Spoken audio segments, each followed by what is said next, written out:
कहानियों की क्यारी में प्रस्तुत है कार्तिक मास महात्म कथा अध्याय 27। कृष्ण नाम का आसरा, कृष्ण नाम का ध्यान। 27वां अध्याय अब लिखने लगा महान।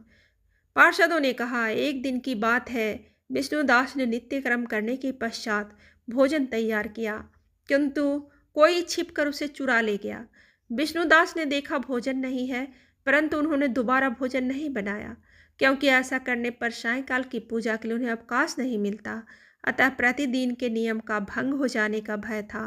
दूसरे दिन पुनः उसी समय भोजन बनाकर वे ज्यों ही भगवान विष्णु को भोग अर्पण करने के लिए गए, त्यों ही किसी ने आकर फिर सारा भोजन हड़प लिया। इस प्रकार 7 दिनों तक लगातार कोई उनका भोजन चुरा कर ले जाता रहा, जिससे विष्णुदास को बड़ा विस्मय हुआ। वे मन ही मन इस प्रकार विचार करने लगे, अहो, कौन प्रतिदिन आकर मेरी रसोई चुरा ले जाता है। यदि दोबारा रसोई बनाकर भोजन करता हूँ तो सायंकाल की पूजा छूट जाती है। यदि रसोई बनाकर तुरंत ही भोजन करने ला उचित है तो यह मुझसे न होगा, क्योंकि भगवान विष्णु को सब कुछ अर्पण किए बिना कोई भी वैष्णव भोजन नहीं करता। आज उपवास करते हुए मुझे 7 दिन हो गए। इस प्रकार मैं व्रत में कब तक स्थिर रह सकता हूँ। अच्छा, आज मैं रसोई की भली भांति रक्षा करूँगा। ऐसा निश्चय करके भोजन बनाने के पश्चात वे वहीं कहीं छिपकर खड़े हो गए। इतने में ही उन्हें एक चंडाल दिखाई दिया, जो रसोई का अन्न हर कर जाने के लिए तैयार खड़ा था। भूख के मारे उसका सारा शरीर दुर्बल हो गया था। मुख पर दीनता छा रही थी। शरीर में हाड़ और चाम के सिवा कुछ शेष नहीं था। उसे देखकर श्रेष्ठ ब्राह्मण विष्णुदास का हृदय करुणा से भर गया। उन्होंने भोजन चुराने वाले चंडाल की ओर देखकर कहा, भैया जरा ठहरो ठहरो, क्यों रूखा सूखा खाते हो, यह घी तो ले लो। इस प्रकार कहते हुए विप्रवर विष्णुदास को आते देख वह चंडाल भय के मारे बड़े बेग से भागा और कुछ ही दूरी पर मूर्छित होकर गिर पड़ा। चांडाल को भयभीत और मूर्छित देखकर द्विश्रेष्ठ विष्णुदास बड़े बेग से उसके समीप आए और दया बस अपने वस्त्र के छोर से उसको हवा करने लगे।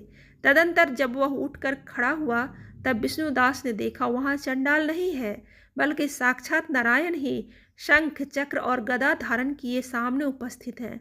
अपने प्रभु को प्रत्यक्ष देखकर विष्णुदास सात्विक भावों से वशीभूत हो गए। वे स्तुति और नमस्कार करने में भी समर्थ न हो सके। तब भगवान ने सात्विक व्रत का पालन करने वाले अपने भक्त विष्णुदास को छाती से लगा लिया और उन्हें अपने जैसा रूप देकर बैकुंठ धाम को ले चले। उस समय यज्ञ में दीक्षित हुए राजा चोल ने देखा, विष्णुदास एक श्रेष्ठ विमान पर बैठकर भगवान विष्णु के समीप जा रहे हैं। विष्णुदास को बैकुंठ धाम में जाते देख राजा ने शीघ्र ही अपने गुरु महर्षि मुद्गल को बुलाया और इस प्रकार कहना आरंभ किया, जिसके साथ स्पर्धा करके मैंने इस यज्ञ दान आदि कर्म का अनुष्ठान किया है, वह ब्राह्मण आज भगवान विष्णु का रूप धारण करके मुझसे पहले ही बैकुंठ धाम को जा रहा है।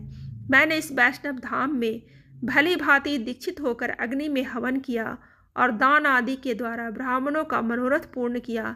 तथापि अभी तक भगवान विष्णु मुझ पर प्रसन्न नहीं हुए और इस विष्णुदास को केवल भक्ति के ही कारण श्री हरि ने प्रत्यक्ष दर्शन दिया।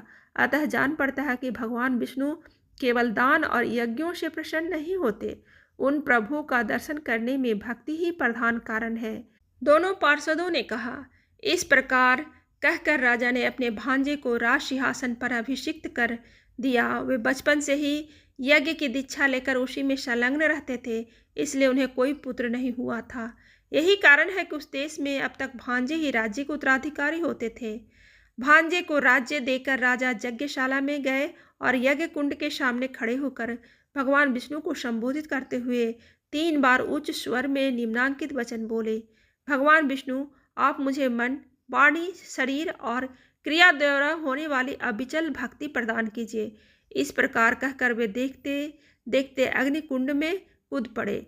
बस उसी क्षण भक्त वत्सल भगवान विष्णु अग्निकुंड में प्रकट हो गए। उन्होंने राजा को छाती से लगाकर एक श्रेष्ठ विमान में बिठाया और उन्हें अपने साथ लेकर बैकुंठ धाम को प्रस्थान किया। नारद जी बोले, हे राजन, जो विष्णुदास थे वे तो पुण्यशील नाम की से प्रसिद्ध होकर भगवान के पार्षद हुए और जो राजा चोल थे उनका नाम सुशील हुआ। इन दोनों को अपने ही समान रूप देकर भगवान लक्ष्मीपति ने अपना द्वारपाल बना लिया।